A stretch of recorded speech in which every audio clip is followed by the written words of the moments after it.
would try. I'm a scuff if I want to.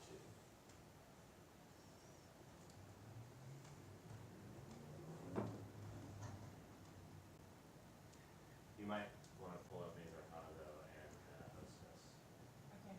God, I am way bright. It is what it is. You are hot. All right, you're live. Hey everybody, welcome to Maze Arcana. So Team Phoenix will be joining us shortly. When Nothing happened. that's a disadvantage now. Your phone is a disadvantage. Man. Hi, I'm Rudy Rudenberg. Hope you enjoyed our awesome little intro for Fury's Reach. This is the cast interviews for that amazing campaign that you all survived. Yes. Oh, well, I guess the dead people are dead, Barely. so they're not here. Move your mic up. We'll move you up. Is that better? Hello. Rack, yeah, man. You're a frackin'. Unfortunately- So hi everybody. If you guys didn't get an opportunity to watch the Fury's Reach, I guess this one is Freedom of Adventure. Yes. So if you didn't get an opportunity to watch Freedom of Adventure, you can definitely go back through all the archives and watch them now. The other campaign ran alongside you guys was called Map to Ruin, and that one was hosted by or DM'd by me. And again, Satine Phoenix will be joining us shortly when she gets done. She's fixing techie things. Okay. Yeah, our dead person is not here because he's playing with his daughter. Yeah, although he did want to come as Zombie Vartak. He did when a zombie up. Yeah. And we told him that that wasn't appropriate because he got melted, did. We Spoiler. Spoiler alert, we burned him in lava. So what was everybody's favorite, first off, I guess maybe let's introduce ourselves down the line here.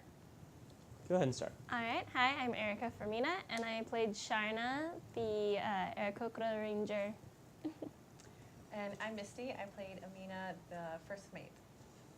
Hi, I'm Kyle Vogt, and I played Captain Rodriguez. I'm Kim Jackson. I played Calithe Duvost. She's a stone sorcerer. I'm Satine Phoenix, and I'm the Dungeon Master. She I'm very tried to short kill right us now, all. but I have a big Dungeon Master personality. Yes. I didn't try to kill you. Much. I just gave you puzzles. She put us in situations where we may or may not have died very, very, very badly. Well, I don't know if the may not works because you lived. You're alive. May or may not. Well, but Well, some people almost died a couple times. For sure. this is very true. I'm surprised I'm alive. If you kept all of your arms during the game, raise that arm. That's all right, though. That was a really awesome moment, I think. So let's talk about the early part of the campaign, and we will get some questions from you guys here directly. I'll have a... What are you doing? I'm teching right now, just Oh. making sure everybody's good. No. But continue. Okay. This is what it looks like. Better posture, Satine. This is my tech That's posture. tech posture. Oh, tech posture. Tech Got posture is never good. it. So you guys take a... if you want questions, go ahead and leave them in here for me, and I will do I will try and grab them as we go. Maybe interlace them, but definitely put them in the back half of this. First off, we just want to kind of like talk to everybody and see how you're doing. What is it that you do on a daily basis? Well, I usually work as a stylist assistant for celebrity and like red carpet events, TV interviews, that sort of thing. And I also do some acting, a little bit of modeling, but I also play in Girl Scouts Glory on Sundays from 3 to 5:30 p.m. Pacific time. That's what I do. And I'm Misty. I'm a professional celebrity makeup artist in LA. I work in entertainment, from TV to movies to special events, which are my favorite. And then I have a Patreon where I do my cosplay builds, where you can see how I build different outfits or sew different things, and a little bit of everything, like everyone in LA. Yes, just like everyone in LA. Except for Kyle. What? I do all kinds of things. Besides this, the other acting stuff, I do some writing. I do some techie things for a large company that I'm not allowed to represent whenever I'm on camera. And I write when I can. I'm an actress. I just pretend to be other people for my job. And I wrote a book. Oh, yes, I wrote a textbook.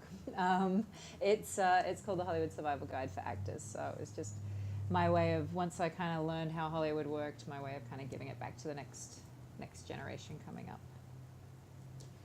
Satine. Paige. I am Satine Phoenix, and for those of you who have no idea, I am madly, obsessively in love with Dungeons and Dragons. But before Rudy and I started Maze Arcana, I'm an illustrator, a painter, a comic book artist and creator.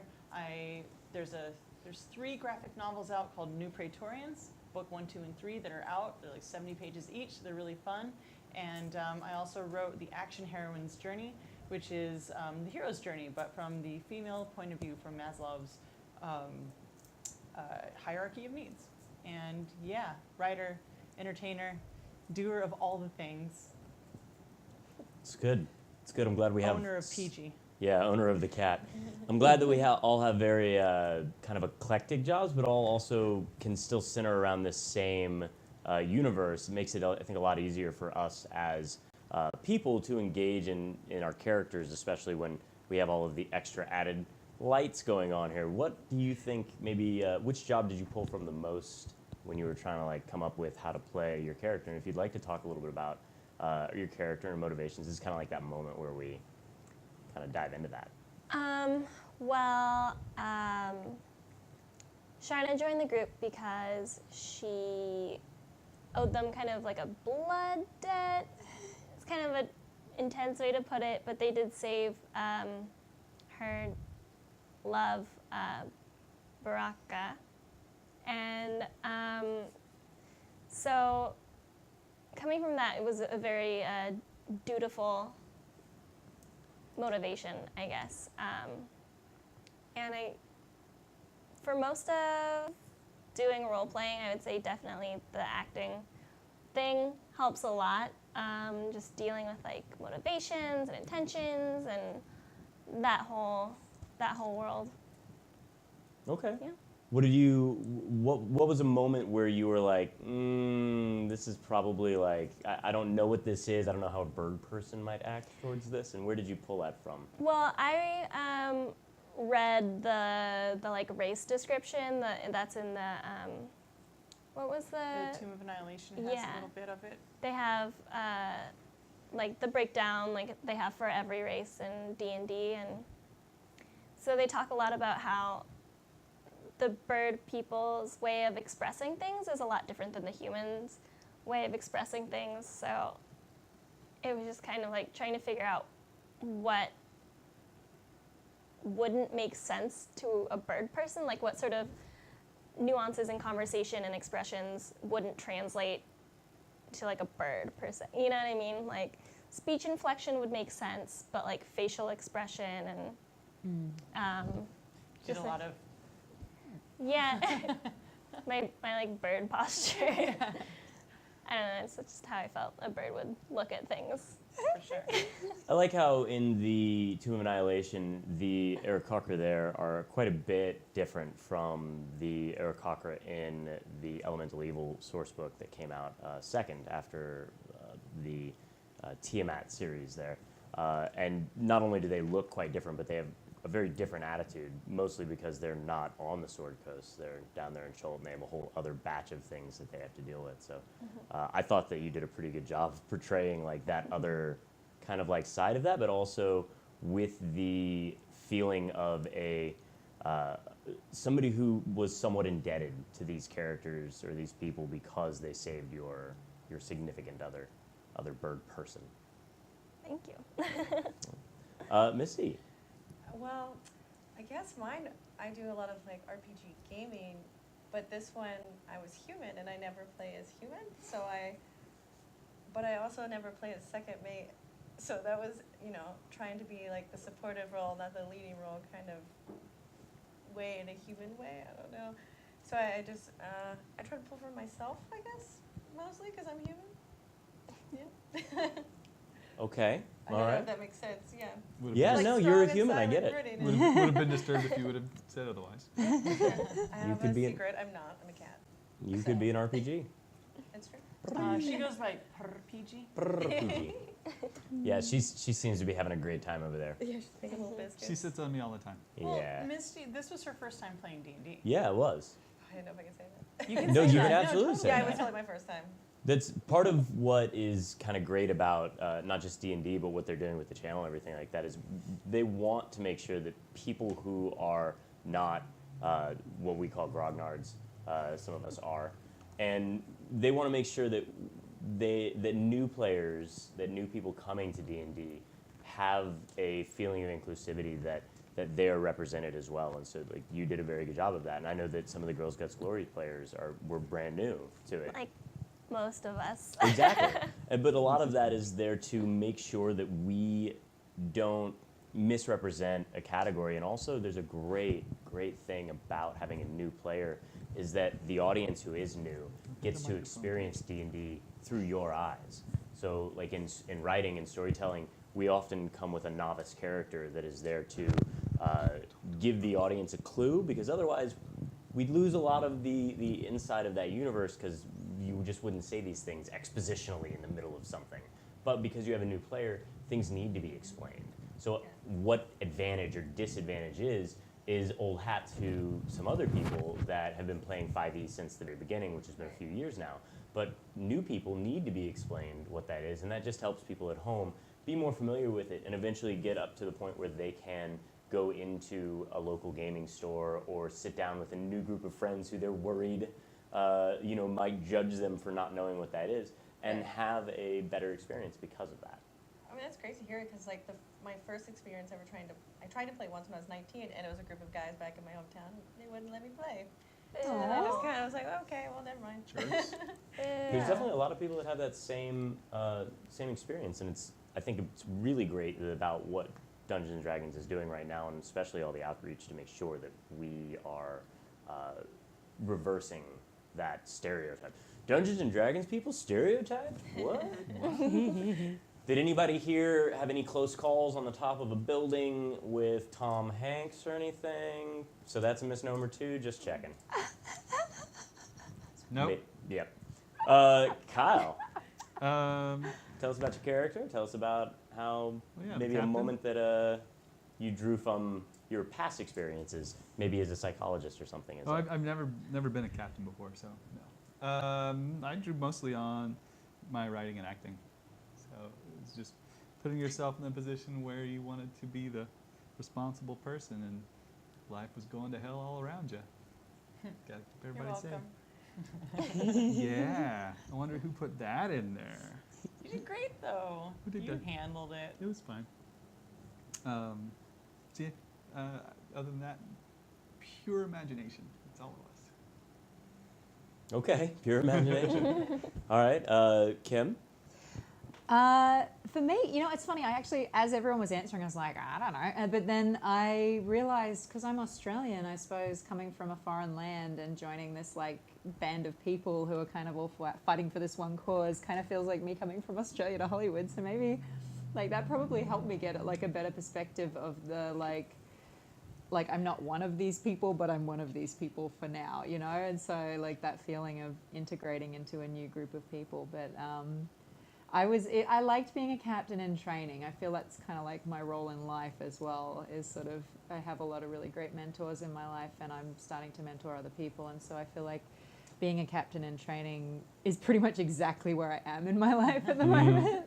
And I love the idea of being a sorcerer. Oh my gosh, and a storm sorcerer. So for me, it was just like, just play, like just what would I do if I could do all of these cool things? Like Right. And it's so easy to just be like, what cool, awesome thing would I do if I could like make a cloud or like sew up a heart with water, and like, I don't know, just the whatever I would do if I suddenly got those powers. I don't know.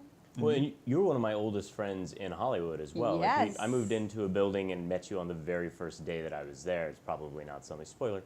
But you and I had a pretty quick relationship, like friendship that we built out from that, but also because you knew I'd only been in LA. I think at that point I'd been here for Like a week or two? no, eight or 9 months. Oh, that long? Oh yeah. Oh, okay, cool. Actually almost a year, I think. Oh, because you lived somewhere else before. I lived in the Okay. valley for a while Yeah, first, cool. but but you were very good at helping me figure out kind of like what was okay in Hollywood versus what's okay in the Valley and stuff like that. Like people don't realize how big of a difference that is, and especially coming from Florida, you know, you have a big gap there. And I think when I met you, you were still finishing the manuscript for your survival guide. For the I think book. I actually did do editing Oh. on your book. I remember. Well that. then, thank you. So that's This is 2 how well my books memory here. works from 6 years ago. Yeah, and I edited Satine's book as well. Oh, that's awesome. Yeah, a little bit of that too. Yay. But I think that the Sorcerer is great for you, and you also fell in the same boat.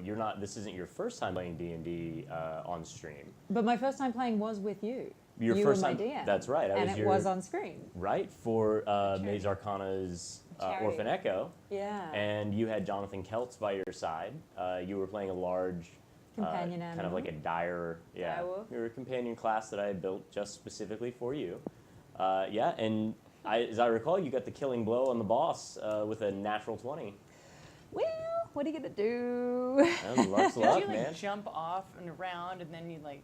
Yeah, I That was remember really like cool. jumping up a lot of precarious things. You were- somehow acrobatically and not really knowing what I was So doing. you were like, this is what I want to do. I want to do this, this, this. And I go, you know what?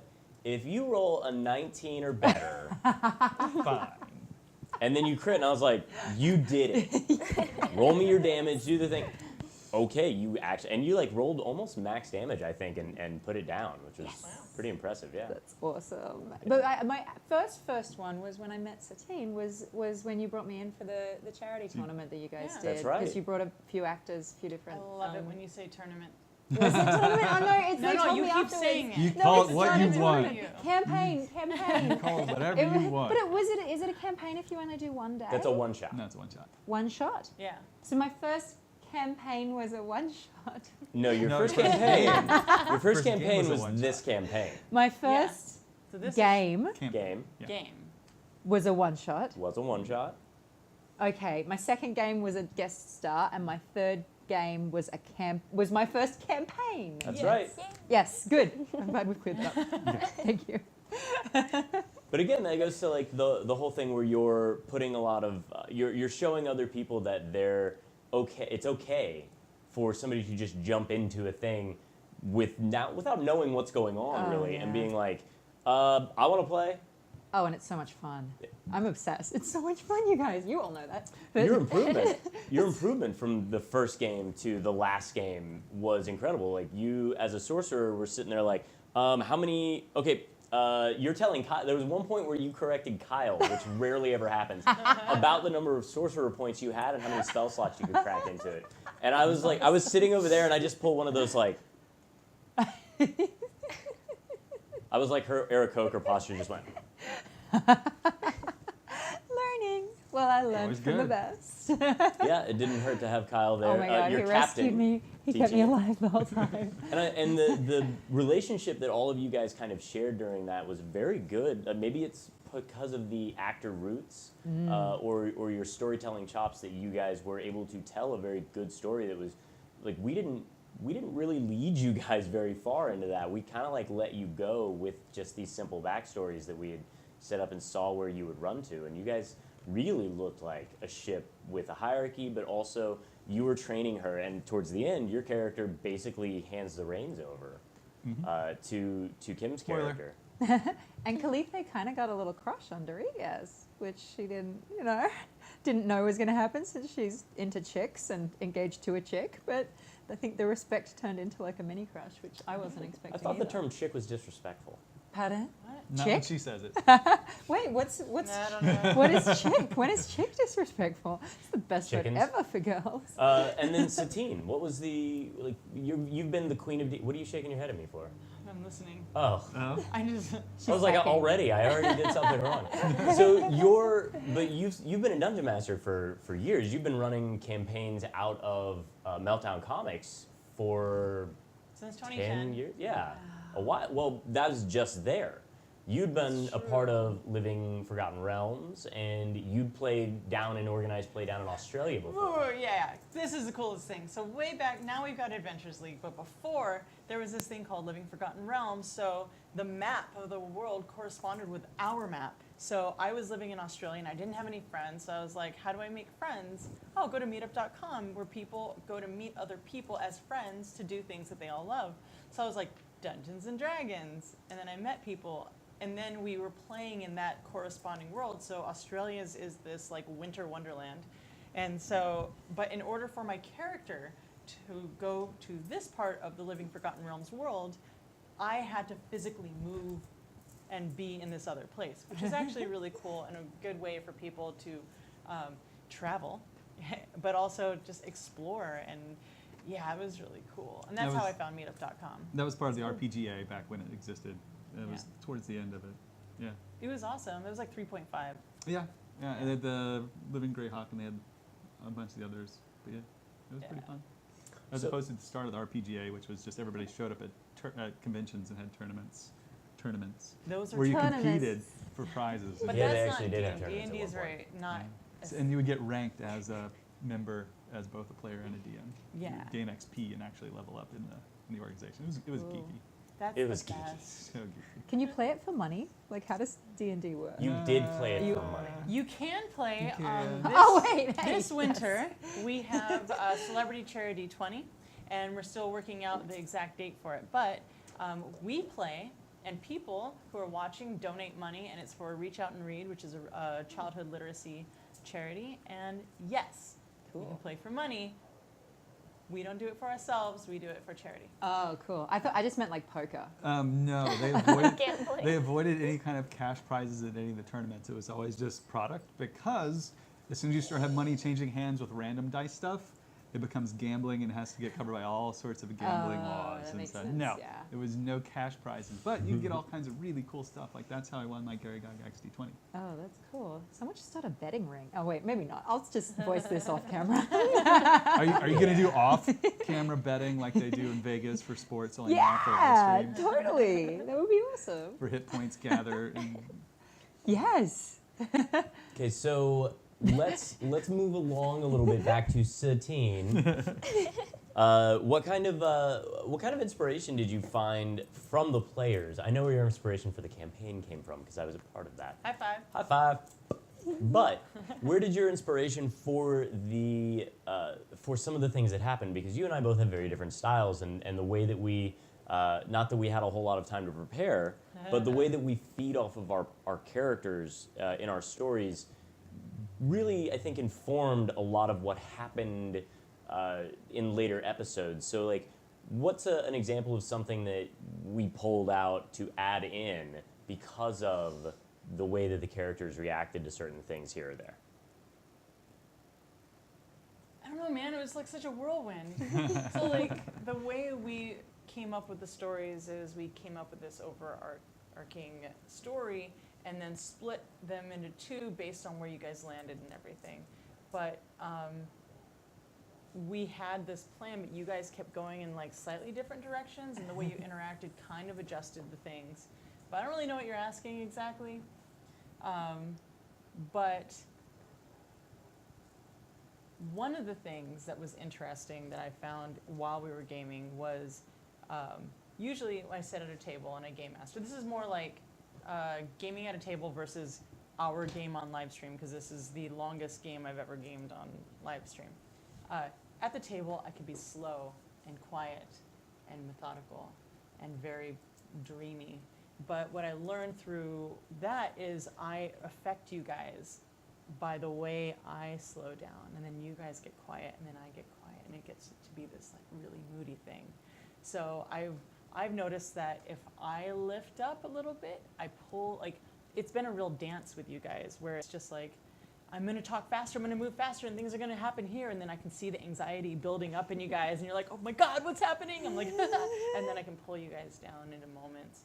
And so some of the things that we didn't plan that I put in were based on how you guys were maneuvering. And is that what you're asking? Kind of, That yeah. was really helpful Welcome for to me. the fun of being a DM. That was really good for me because I would see you do all these fun, cool character things and go in and out of character, and I was like, oh, that's how you do it. And so I was like learning, and it brought me up energetically. And also, when I was like taking a million years to make decisions, you started the countdown, and I was like, dang it. Oh, but you have to tell them about how that affected learned. your life. Oh yeah, now I just count down now. Like now I'm just like because I'll be like, what if Satine was here? What would happen? And then I'm like 5, 4, 3. I'll take the Snickers, or whatever. It's helped me be more decisive in my life. Yeah, Thank way you. D&D can help with creative problem solving. Oh yeah, So- little Satine on my shoulder. So if we were going to go with Kim specifically here, one of the things that happened to her early on and that she ended up keeping, that became a very valuable thing to her was her shoe. And all of the things that you took away from the party as a consequence for different things, but the thing that she had to keep. And then eventually the thing, like it was a huge character moment, I think, for the gem that you gave to Erica's character. Yeah. To make sure that worth that was so much basically the money. last thing that you had, but it was the last part of this shoe. And it was, I would like to talk about Go something for it. else. So the way Rudy and I are very, oh man, this was so much fun to build with you. The way we built your guys's was you guys were this really well-off to do. I don't think we even talked about what the story was about in the first place. Essentially, there was a captain who had a ship, and he was a very renowned, world-renowned captain who always made his shipments on time, and everybody respected him, and he had tons of money because he was very successful. And there was a captain in training who wanted to learn under him, and so they spent Not under, not but just under, but under. yeah, no, respectful under. At the start. And she wanted to learn how to be a captain from the best. So he trained her for 6 months or so. But he has a weakness for redheads, and he messed around with the wrong redhead, and one thing led to another. They were named pirates, and the only way to clear his name was to go to Chult and find this item called the Pulse of Chult, and they didn't really know much about it. And so he was supposed to do that. There were 3 things that he needed to get, and the pulse was the very last item, and that's where we started. And they show up, and they're extravagant, and they have all this money and jewels and everything, and they're just eating the best foods and going all these amazing places. And so I wanted to tear it all away from you guys. Well, you guys are being super ridiculous. Is that what you're talking about? Of yeah, what things they like, well, did? that is a great example of how much money they were throwing around and Oh, what things man. ended up happening towards the end of the campaign with that, which we can talk about a little bit We're later. not even done. Well, with no, but I mean These still have about consequences. people that followed them certain places, people that did certain things, and then how that's going to come back, because we do have a whole lot. The next campaign that I'm running deals with the aftermath of what your group did, and then also with how that affected my group on Wednesdays. And so there's little bits and pieces. We have a couple of players coming in, and somebody had asked if Misty and Kim were going to move to other streams or what they were going to do, and we can't answer that. Well, we Mm, can. no, we're not going to say anything. I think that's a no. We're not going to say anything about where they might show up in the future. Okay. But they are not officially on our stream for the next season. What? I don't know. You go. You're good. You're good. Just roll with it. Okay. I'll just make funny faces. Yeah, that's usual. So, what was your highlight? What was the highlight and the low light for your character? Actually, let's start on this side and go back down, and we'll leave Satine out. Yeah. What was the highlight and the low light for your character during the campaign? Oh my gosh. The low light was definitely when the pulse exploded, for sure. I was devastated for seriously 48 hours of my life. I Can we was talk so about sad. that real quick? Yes. Aw. She was so sad, and I was like, "Wait, what is she doing over there?" She's sitting on my couch, and she was just Did it sitting again. there, going, "I can't believe it." And they're all I just told chatting. them, It's my fault. This is all my fault. And so I asked her, "Can I sit with you?" She's like, yeah. And so we sat there. We had like full-on aftercare. And I held her and we talked and it was so sweet. And I was like, you know what you did do is you saved everybody because everyone almost died. I didn't know if I'd been rolling lower, then it was possible that it could have ended up killing the whole group because so much power was coming back from the pulse and I kept rolling over 30. And so if it had been rolling under 25, it would have been bad. There were Dungeon Master things happening. There were Dungeon Master things. And I was like, oh, I saved people. It's not so bad. Yep. So yeah, that was pretty cool. Maybe my favorite might have been the monkeys. My Yeah. monkey friends. Okay. I loved them so much. They were so pretty. And I was their monkey queen. Yeah, it was really cute. It was kind of awesome. That's another one where you were so into what was happening that I was just like, this is happening now, all right? Now we're doing this thing, and it was like, what was it, 50 monkeys just mimicking you, and you're just like doing this thing, and they're all like hanging off of a bridge, following you along. It was really cute. It's so cool. Kyle, for you as a player, what were the high and low points of Captain Rodriguez's adventure or time there? Oh, easily the end. Easily both of them? Both of them. Aw. Just happy to be rid of your crew? No, you said as a player, not as a character. I said for your character. As a player, As for a your player. character. As a player, I like the end. The end was a nice thing. As far as the character goes, the highlight was literally getting to the island and getting the opportunity to save a whole crew. And the low light was when the gym completely exploded and realizing that there was nothing I could do, that all of them were going to be totally screwed over because of it. Right. I think you took 0 damage during that entire ordeal. Yeah, I took 0 damage during the whole Everybody else thing. around you was falling and you couldn't do anything about it. Yeah. And then the kid turned into paste after I'd already lost the first kid and the second kid that I'd rescued, and yeah. Sorry, because we started this storyline as a dual DMing thing where Satine and I were both, if you watch the stream of Annihilation, the initial game for this, Satine leads her group out there and starts with this whole process of getting to Chol, like coming up on the waters, and then the pirates came in and I brought them. Well, it wasn't my group really. We had a couple of players from my group, but they weren't playing those characters. But they came in and there was a moment where they were trying to get a specific item that you guys needed to use for later in the story, and held a kid overboard, and you guys did not save the kid. We entrusted it to a bad roll. Right. And it ended up, that's kind of how one roll can completely tilt the season, because we had to basically rewrite an entire thing that kid had a massive part of our storyline. We were like, all right, well, we didn't expect them to fail that, so. Yeah, seriously. Yeah, there were a couple of times when things would fail on some rolls that I was like, how did you, never mind. Well, I mean, a lot of times you and I are betting for and against. Well, really, we're betting against the characters, right? In a way, yeah. Yeah, so we're like for instance, I know that Kyle rolls high like 90% of the time. So I will maneuver things to try to like really put, that's why I push you so hard specifically, is because I can, and every once in a while you'll roll bad. Yeah, that's randomness. But like we're talking once in a blue moon. Like this doesn't happen every episode. Pretty much you roll over 16 for everything. Yeah, but I also do things that I'm really good at, and that's what I do. Why would you do something you aren't good at? That's what other people do. That's true. So you get all the bonuses if it goes over 16. That's true. I have answers for those, but we'll save those for later. Misty, what about you? Well, I think the low point was when Bartek died, because it was like the first game, and it just happened out of nowhere, and it was really traumatic, and it just like shifted, I think, the whole mood of like, obviously we're about to go in the jungle, and like, or we were already in it a little bit, it just, it was like, what? I just didn't expect that. But I think the high point was like when we first got to the city and exploring the city together was really fun. In the race, did you enjoy being a dino rider? It was great winning that race. Charlie. The bar was Charlie. cool. For some reason in my head I just pictured the bar and it seemed like a really fun thing.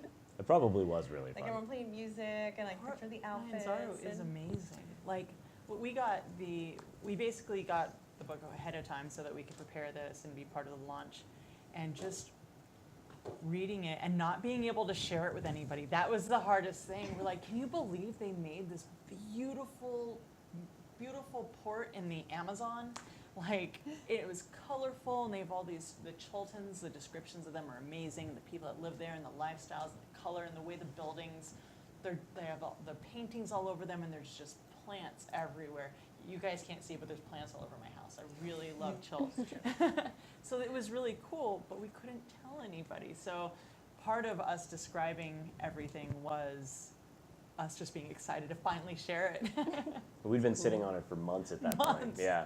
And Port Naranjaro was so great that we actually, as part of our Guild Adept stuff, put a lot of effort into writing new content for Port Naranjaro specifically, which is now out, and as of yesterday, is now Adventures League legal. So anybody, any DMs that are out there or players that really want to play some of that content, pretty much all the Adept stuff, with a couple of exceptions, is now legal for play with Adventures League. And Vartak is in there. And the Satchel Shop is around. Satchel Shop. Vartak is there. We both have adventures that are actually Adventures League games that will be coming out very soon. I think mine just went up, but may not be available for purchase yet. So, Erica, what about you? I'd say the high point for me was getting to bond with Flask. Oh, River. yeah. And River, but I Mostly feel like Flask. both Flask and I had this like bond, you know, and that was really cool. Just going from like, is this cat thing gonna eat me, to like, okay, well, here's my bow because I can't use it anymore.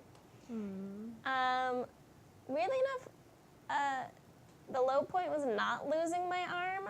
I think it was like when just getting stepped on was the worst part. I didn't hate that I lost my arm. I thought that was kind of cool, actually.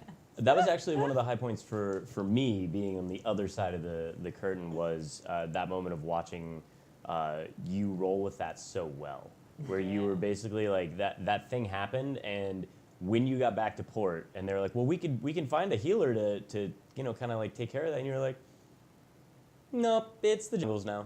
I was so proud. Yeah. I was like, oh, yeah. Because that is an incredible role-playing choice to take and say, like, if this character comes back somewhere, if they show up again, they are already going to have this, and will it be a disadvantage? Will it be something that I play with?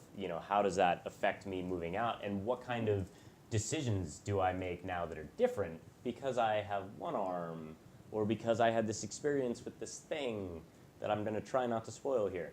And I thought that those were really great points. So as a person watching a character, that was one of my favorite moments. As a person watching a player, your moment of starting to realize, like, oh, this is what a sorcerer is about. This is what she does. This is how this works. And then probably my second favorite character moment was, or I guess the long term of the thing, was watching Kyle's character have that descent that he played so well, and he picked up on from what Satine and I were throwing out there at him constantly, and then figured out that was really the path that we had hoped he would take, and he did. It was really traumatizing for us, like, don't you think? Yeah, like, we just trying left. to talk to him. Well, him leaving, but also just how depressed he was for the last 2 episodes. Like, being like, what do you think, Cap? And he's just like, I don't care. Like, and it's like, but you're our captain. Like, what do we... But what do you want us to do? Yeah. By design, this is what I wanted all along. It was so dramatic. It was so cool, right? Because everyone's like, you're so nice. You're such a nice DM. And I'm like, you have no idea what we have planned. We are going to mess this up. I'm going to take you, kick you up in the air, make you think you're flying, catch you in a net, and then pound you on the ground and see if you can fly after that. And you know what you guys did? And that was really cool. We're going to do this next question as rapid fire. Somebody wants to know what Hogwarts house that you are. I said rapid fire, DM. Gryffindor. Gryffindor, 100%. Durmstrong. Slytherin. Slytherin. Slytherin, but I'm Gryffindor. No, I've never been sorted. So, I'm just, Slytherin liars everywhere. they stuck me in Durmstrang. So. Renegade. Heretic. Whoa. Reedy just likes to play along. Yeah. I'm not talking about me. I'm not a okay. part of this thing. If you want to ask that question tomorrow, you can.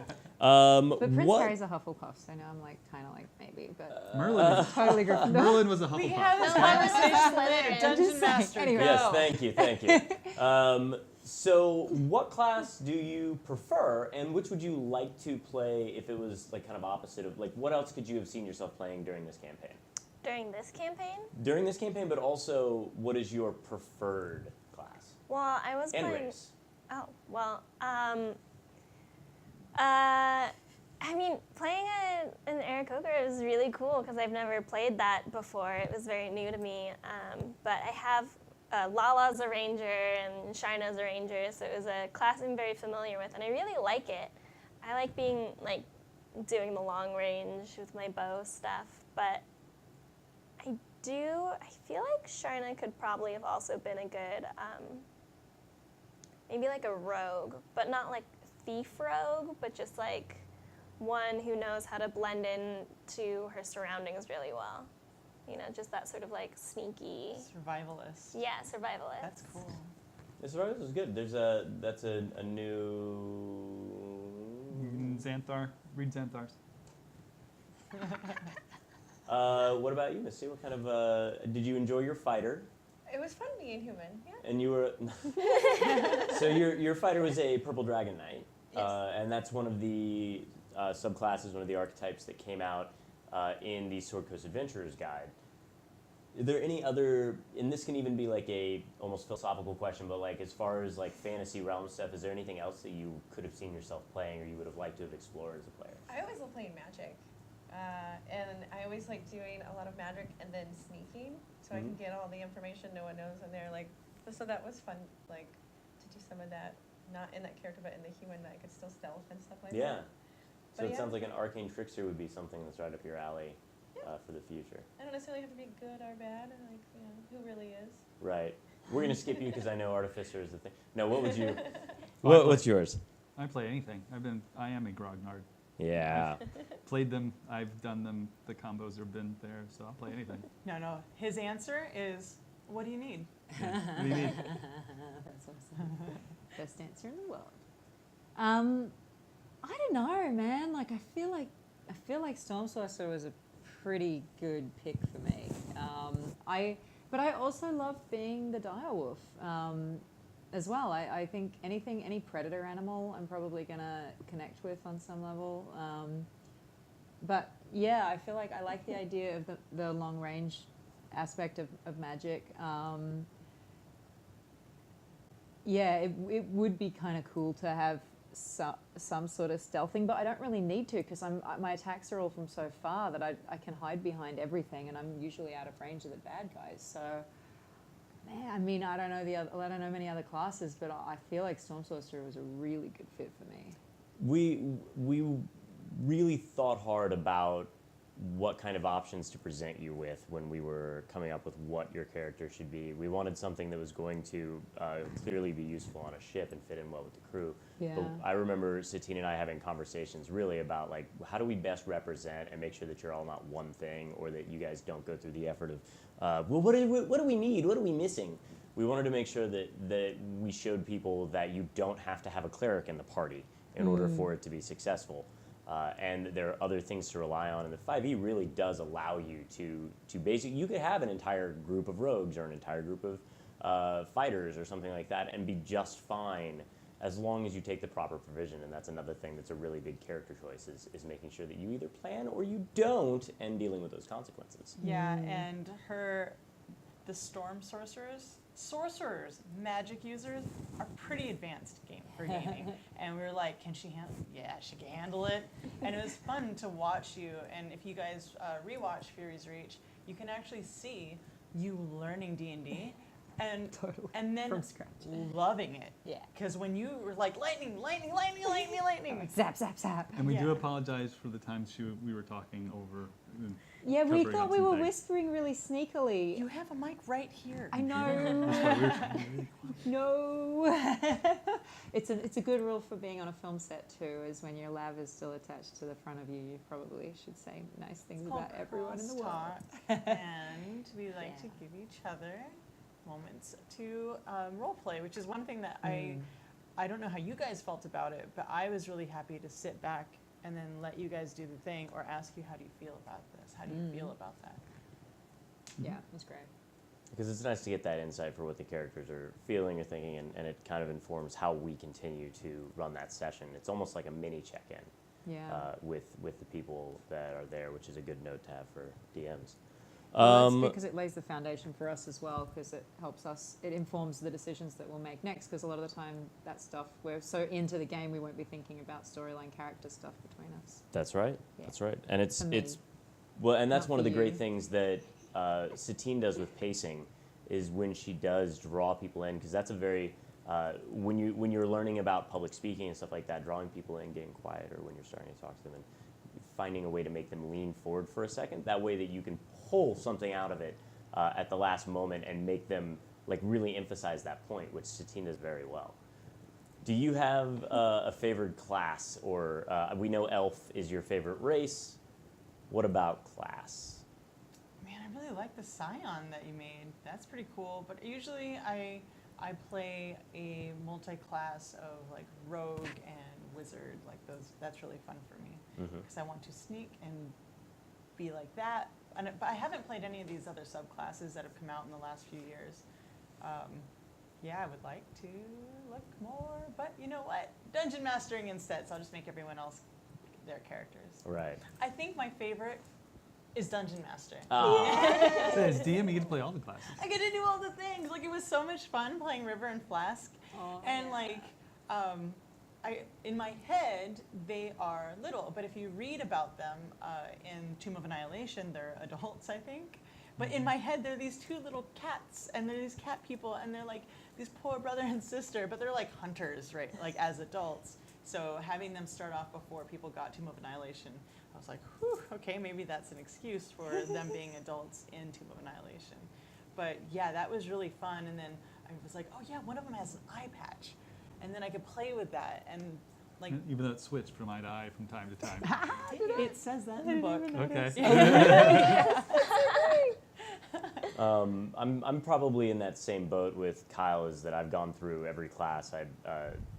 I learned very quickly a lot of the things in there, and that's probably one of the things that jumped me into being a dungeon master faster, was that I was able to, I know what you're going to do. I know what your abilities are. If you get caught up, I can just feed you enough to like get you there for whomever is actually in that game. And I would say that if I were going to make a multi-class for me to play, it would be like a Scion Officer. Psionic That's Artificer. pretty Artificers. great. Yeah. Sound Officer Age. Yeah, probably. Because I do love, well, I also really enjoy barbarians. So I like to smash. He got me to play a barbarian. It was adorable. It was I was gonna fantastic. say. I'm surprised it didn't make you play the halfling It was a barbarian, halfling barbarian. on the dinosaur. It was- I didn't make her. She chose to do that one because I always rag on her wanted for to. only playing one class.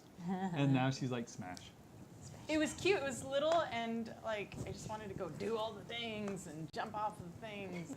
And you had like a very, very grog moment there too, where you were like, I'd like to rage. Rage? I'd like to rage. You jumped off the edge of The it. whole thing was role playing, right? So you have your sheet, you have your character sheet, you have all the numbers, and you have all the things that you were supposed to do in the order that you're supposed to do them. But when you're role playing, maybe your character is just like, I'm gonna rage in an inappropriate time. Like, I'm not in battle, I don't need to rage, but my character is so amped that she just rages, you know? So I like to play with that.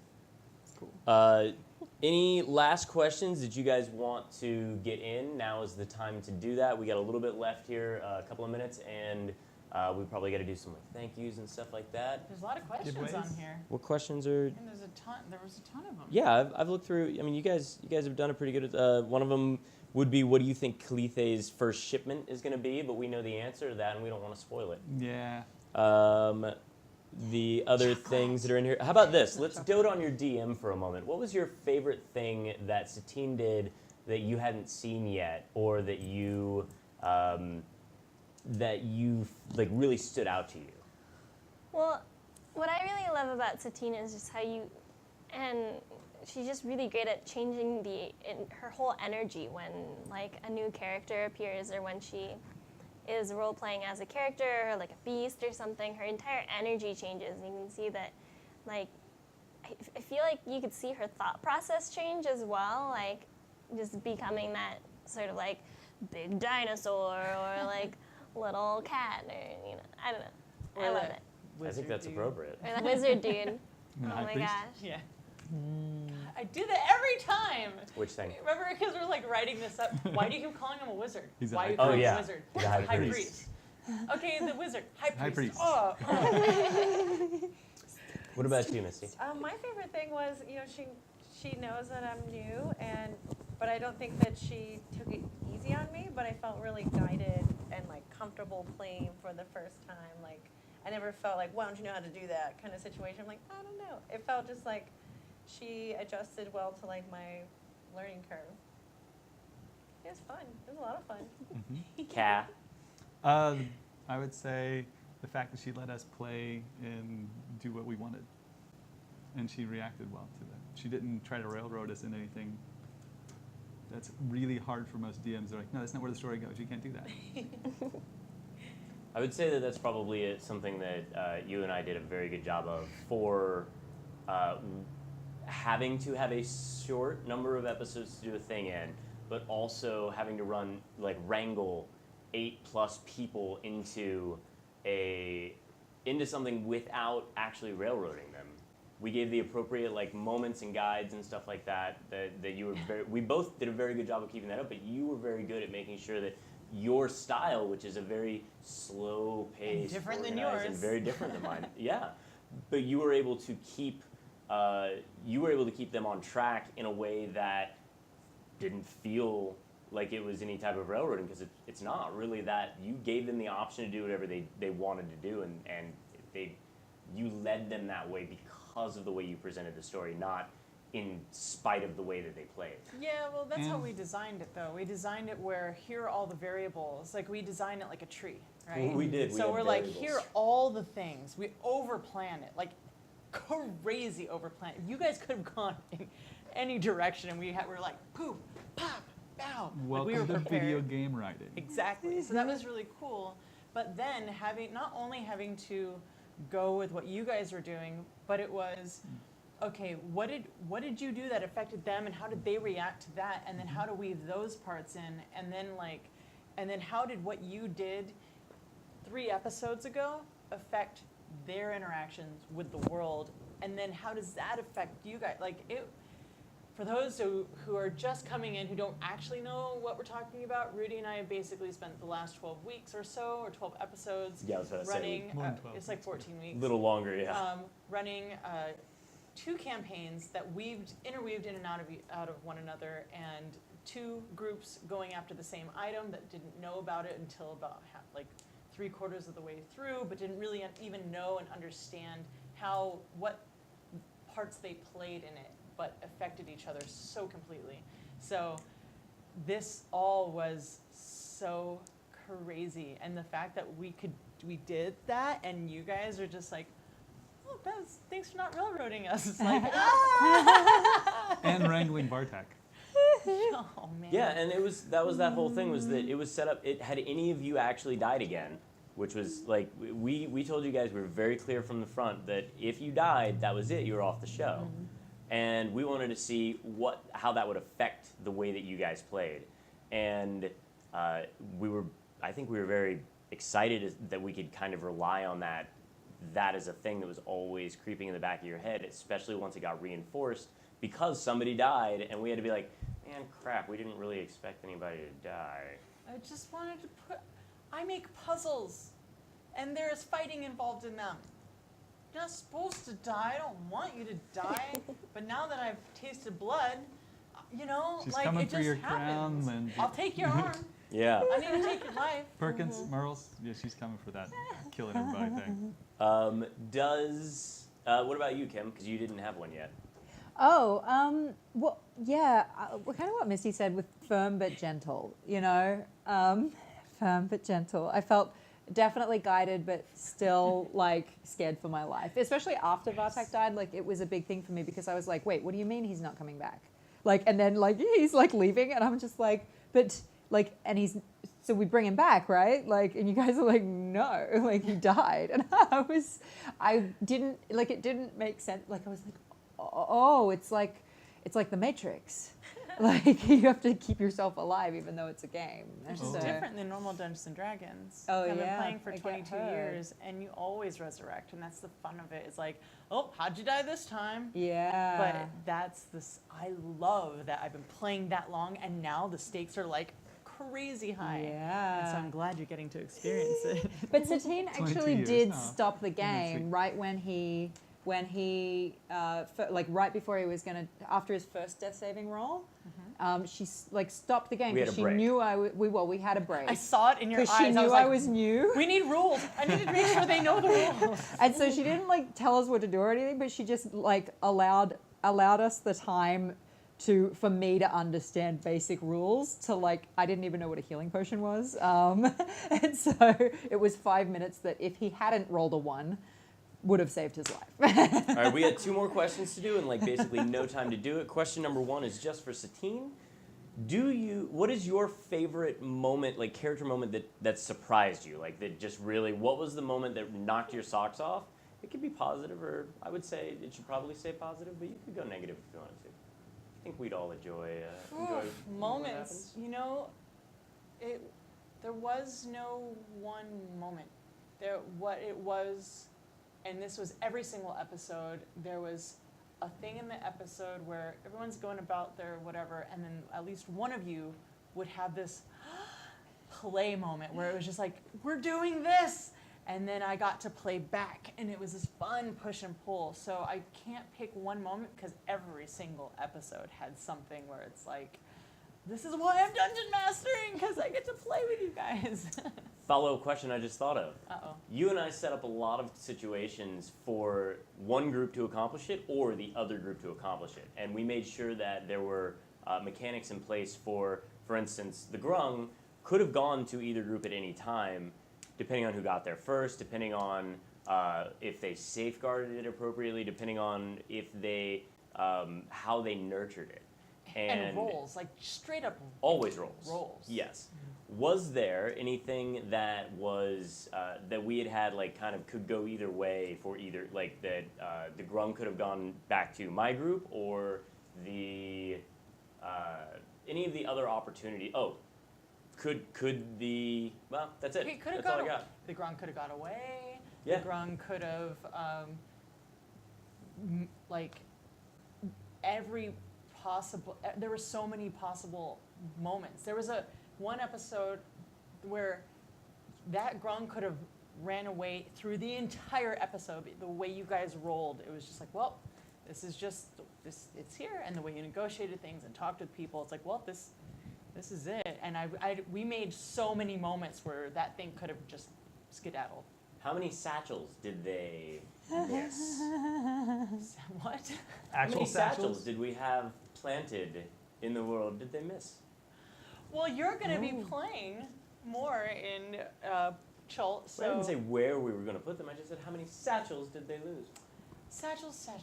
There are a Let me lot think of about the satchels we satchels. There were a lot of satchels. They're flying you know, satchels. honestly, there were flying satchels. Yeah, Which is there's a- still There something were people need to flying learn satchels. about. Yeah, man, we put satchels on everything. Well, the Yeah. black market. Yeah. We made a black market in Fortnite We and did. Saru. Bye-bye. Yeah. And you guys can And- actually go get a Maze Arcana satchel if you want. Yep. They are on. They are in the satchel shop on the Maze Arcana website. Yeah. Hashtag satchel. Yep, So and they're it's- limited time for this this little ending. Until October 10th. October 10th. So it is So basically a week? Yeah, they have a week left to get it. MazeArcana.com/satchel shop/satchel. Satchel. Last question goes to Amina. Do you think you're going to have to do some detox? And what do you think the process for that is going to be like for the fruit? Oh, it's just been eating it still. Was I supposed to stop? At a certain point, you You're not guys are gonna going be to have on to the leave port. So what happens when you do? You're not going to be in Port Aranzaro, and the only place to get that satchel that you're aware, or to get that satchel, the only place to get that fruit that you're aware of is very deep inside the jungles. I might jump off the ship as we sail off and then be like, peace, and then just stay behind and eat fruit. That's not detox. That's not deep. Oh, what? But what if I don't wanna? So you're gonna abandon your role as a captain? Wait, she's. As a role as She's a first taking mate, it. Oh. taking got care of a it. captain. No, she's got to go on her own ship. You should explain that because Oh. maybe that wasn't. Yeah, what something- happened? Because I didn't. Yeah. I don't know what's Go going ahead on and with explain that, Kyle. You were the one that had to take over the ship because she has to go off her own ship. You just need to make. That's what I thought made sense, but the night of the game, I thought you looked at her and said she was captain. I was like, oh, okay, I No. guess first mate, like, whatevs. No. I Hashtag said, rejected. I said you gotta take the ship and keep everybody safe till I come back, and she's the one that's gotta go on to be a captain. I'll make some Maricopa friends and some Debaxi friends and run a black market to get the fruit and then think about detoxing later. Nice. You'll be happy to know that Adventures League, we set up a little something like that.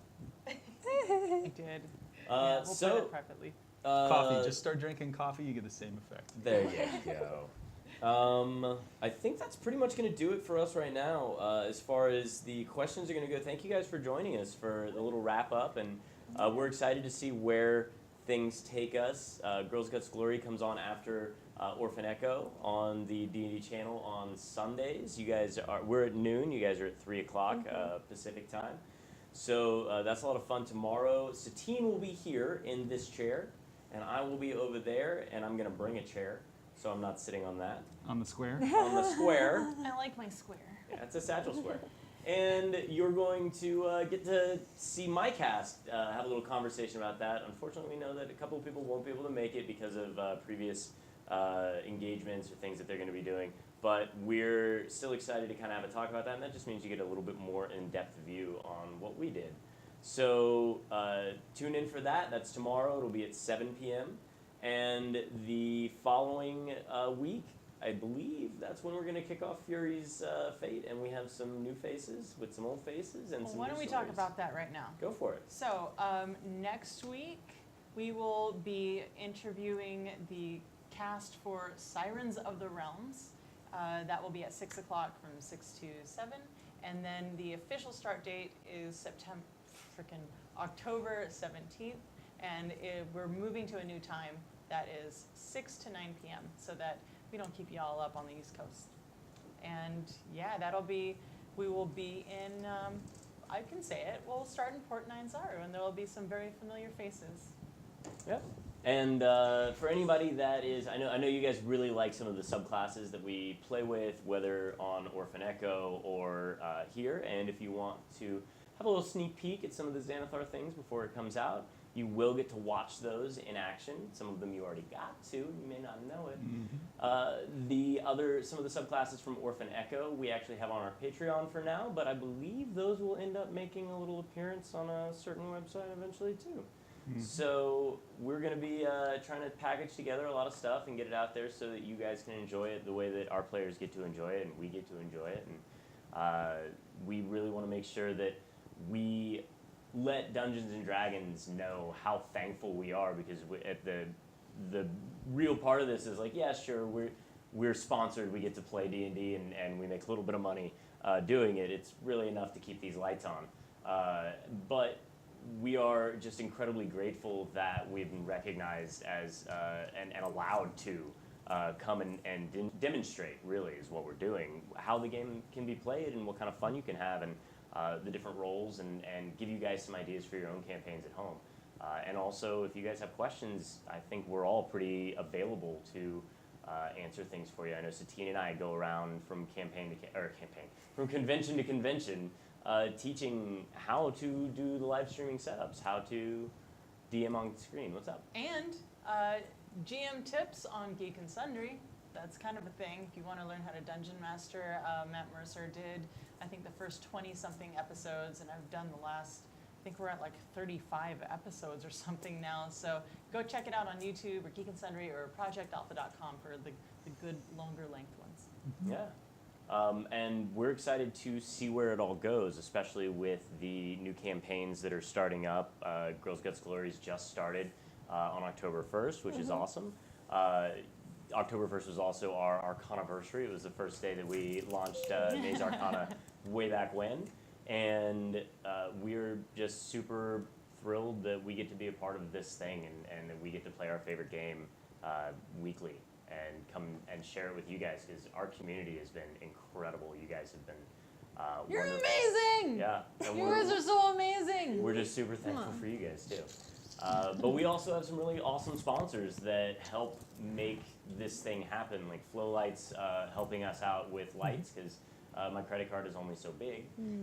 Black Magic helping us out with the cameras, the switching equipment. We have people that have supplied us with dice. We have people that have supplied us with some of our awesome set stuff. Hold on, we gotta I bring this out. want pretty dice. Yeah. This, look at this. Our friends at Psycho Crafts made this. And as a surprise, like, Yeah. like we're not going to tell Satine what's going on. I'm like, where'd everybody go? What's going on? If But you guys yeah, haven't seen our You're, ballroom, Fully you're modular. attracting the pedes, by the way. yeah, fully she's like, I smell modular that. I will things. climb on this. And it's just like, She's the thing really about wanting Dungeons to. and Dragons is it's so creative on so many levels. Yeah, you put know, that like, away before the cat gets excited. It's okay, Pete. it's always exciting. But that's, like, so we have a really awesome group. Wormwood, I'm sure a lot of you guys have some of their dice trays. They're amazing, and they helped Kim keep her dice on the table. I love you guys so much. Oh yeah, and if you guys want, if you didn't know already, you can go and put Arcanite in, and anywhere in the continental U.S., you guys can get free shipping. As long as you are not on another continent and on another sea, you guys can get that. They're so Additionally, beautiful, and they're really heavy. Like, they're quite a good solid weight. Yeah. Like, they're really good quality. Additionally, if you guys are gamers on the other side, which I'm sure some of you are, we play DDO, Dungeons & Dragons Online. Everyone! Yep, because it's that Everon stuff. So there's a new code that we will not be able to give out until Sunday. But if you guys want to come swing in, we'll hand that one out on Sunday. That you guys can get a very special little creature that'll be hanging out with you for the majority of the rest of your character's life. As well as mounts for Neverwinter and chests for Idle Champions, and they get to give those out on their streams too. So just make sure you continue to tune in to the D&D network. And I guess the last thing is that it is still the hangover from September. Subscriptions are half price, so you can sub here on D&D and get basically all of that will go directly to them, so they can keep helping us make great content. You guys can go to Maze Arcana and sub there. And it's still just half price, and all of that, they're doing a really good job of making sure to support their content creators, like what we do every day. Also, Additionally, speaking of Twitch, we're going to be main stage at TwitchCon. there you go, and that's October 20th, right? That's right, Friday. 3 p.m. Friday at 3 Yep. p.m. So we'll be hanging out there. You can watch us go play there. We'll have some familiar faces coming to join us as special guests as well. And then our Patreon is available if you want to donate in that way. If you don't want to give your credit card to Twitch or whatever, I don't know, you can come over there and we interact directly. Like, that's where we put up a lot of our crunch. That's where we try and have games with some of the people from time to time. And we look forward to seeing you there. Come join our Discord, all this other stuff, because we love the community and want to be a part of it. Yeah. Anybody got anything else before we get out of here? All right, well, we will check out you guys tomorrow while you check us out at 7 p.m. And that's the last show that we're going to be doing there before we move up to 6 p.m. On Tuesdays and Wednesdays for Sirens of the Realms and Fury's Fate. Fury's fate. Oh, Get She said Fury's Fate. Fury's Fate. All right. Why don't you kick off the awesome intro that we had one more time as an outro, and we will see you guys a little later. Bye. Yay!